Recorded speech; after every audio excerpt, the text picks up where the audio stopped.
Okay, we're live. Okay. So today class, we're learning proofs. Are you ready? No. Yes. Okay, amazing. All right, so I'm not going to be in front of this video. I'm going to be next to it because we got to pay attention to what's happening up there. So, like we usually start out, we'd like to start out with all of our statements already given, and we'll come up with the reasons just to get us warmed up. Eventually, all of this will be blank, and we'll have to do it on our own, okay? I wonder how zoomed I am. When I stand here, Scotty, when I stand here, how zoomed am I? And it's like my face. Your hair's like at the You should very like top zoom of the out. video. Okay, Like, it's it's fine. like- I'm not going to stand there often, but it's fine. Do you want to point it up? Or? No, it's okay. We see what we're looking at. Yeah, we do. Okay, so let's you guys can just say it out loud. The first statement is that PQ. Hold on. The first statement is that PQ is congruent to ST. What's the reason for that? It's given. Happier than that? I have to be happier? No, we have to be. Oh yeah, you have to be happier. Okay, good job, class. Okay, amazing. All right. The second statement is that QR and TR. Why is that? Given. Thank you. If I can speak English. Okay. Yeah, it is given. Now, what do you think Mr. Fanek would do as he's going through the statements and before he even decides to go any further? Is there something that I might do? What would Mr. Fanek do here, Justin? Label in the diagram. I would absolutely label it in the diagram. So, class, let's do that now. So PQ and ST congruent, and then QR and TR. Okay. Well, now it's starting to make more sense to me. What do you guys think? Yeah? Yeah. Great. All right, and then, oh my goodness. Mateo, you were right about that. Mateo, what's the third reason for, okay, so it says R is the midpoint of PS. How do we know that? It's given also. There's 3 givens in a row. We've never seen that before. Given. Oh, imagine I give this to you on a test. Given. That's great.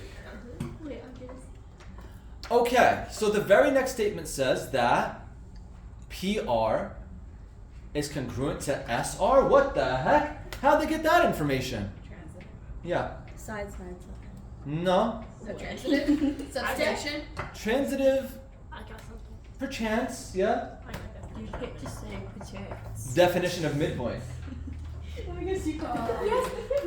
Guys, I got a couple nods on that. Definition of midpoint. Yeah. Of midpoint. Okay. So remember, class, every time we see that something is the midpoint of something, and the very next statement is there's congruence happening. What's the reason for that? Definition of midpoint. Can we all say definition of midpoint? Definition of midpoint. Amazing. Okay. All right. Now, maybe now, Nicole, you can help us out. Our very last statement is that the triangles finally have enough information to say the triangles are congruent. So hold on. Nicole, before you answer, let's mark up our drawing with that last line we did right here. Okay. So 3 lines. Okay. So Nicole, this one's on you. Pressure's on. Wait. Yes, I will wait. But it says the 2 triangles are congruent, right? How would we possibly know that? So I'm going to give you a strategy in a second, but I want to hear your thoughts. It doesn't have to be Nicole, it could be anyone. Is it side? It is side. It is side. Amazing. Okay. Now, what would I do? Oh, goodness gracious. What happened? Fiddlesticks. Okay. What would I be doing in this proof as I go along? Well, because I know this is in the chapter of triangles, I might do something like this. Oh, 2 sides are congruent, S. Another 2 sides, S. A third pair of sides, S. Okay, it must be SSS. Mark them as you're going along. If this was an angle here, I might put an A and then SAS perhaps. But keep track. Keep track of which boxes you're filling because it's either an S or an A. Keep track of them. And then at the very end, it's almost like it tells you itself. You have 3 pairs of congruent sides, probably SSS here. Okay? Okay, great. Okay, guys, let's get back into it. All right, so we have another proof. This is the last one on the back page all the way on the bottom. Okay? So it's only 4 steps here. Again, we're taking it slow now.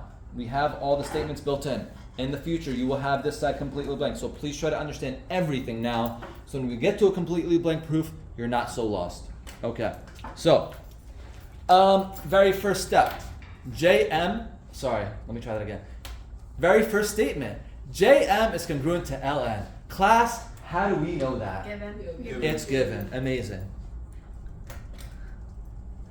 Okay. So far so good. Here's another statement. Angle JMN is congruent to angle LNM. How do we know that? Given again. Amazing, class. You're doing so good. Okay. The very next statement is that MN is congruent to NM. Uh-oh. That doesn't seem like it's given. How do we know that? Crickets, bro. Crickets. How do we know? How do we know that? Symmetric property, we call it. Symmetric property. That's weird. We haven't seen that one in a minute. Okay. Symmetric property. What's the property sign again? Yeah, how did you get that? So reflexive would state that MN is congruent to MN. I'm not a big fan of this proof because I will try not to give you one with symmetric property. But they're just saying a side is congruent to itself. So you know what mistake I made? Guys, I made a boo-boo. Okay. I should have been marking up my drawing, right? Okay. So let's go ahead and do that based off the first two steps. I marked up my I drawing. marked up my drawing. Good job, guys. Good job. All right, and then He's done with you guys. it's congruent to LNM over here. Okay, so remember what we said we were going to do before?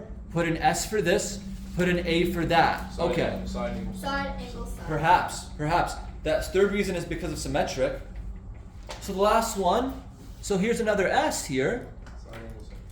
and this has to be side, angle, side. Now class, if you understand that, give me a gobble gobble.